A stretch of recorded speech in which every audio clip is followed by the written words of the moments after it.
Friends, আশা করি সবাই ভালো আছো। আর এই যে আমার ভাই এসছে, ওর পোষ্যটাকে নিয়ে একটু ঘুরতে এসছে।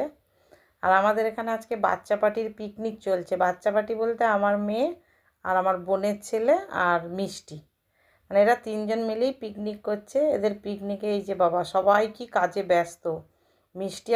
মিষ্টি গুড্ডু রসুন ছাড়াতে ব্যস্ত। আর মাটির উনুন আছে, অনেকবার ভিডিও করেছি, রান্না বান্না করেছি। এই উনুনটা এখন রেডি করা হয়েছে। আর এই যে এদের হবে মাংস, রুমালি রুটি আর স্যালাড। আর এই যে ভাই এখন পোষ্যকে, এর নাম বাঘা, এই বাঘাকে বেঁধে রেখে গেছে। আর আমার মেয়েই হচ্ছে পূজারি, রান্নাবান্না করবে। তা আমি নিচ থেকে চলে এলাম।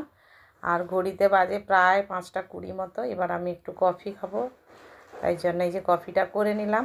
আর ওর বাবা গেছে বাজারে মাংস নিতে। তো এলে একসঙ্গে হয়তো খেতাম, কিন্তু আমার ভালো লাগছে না, আমি খেয়ে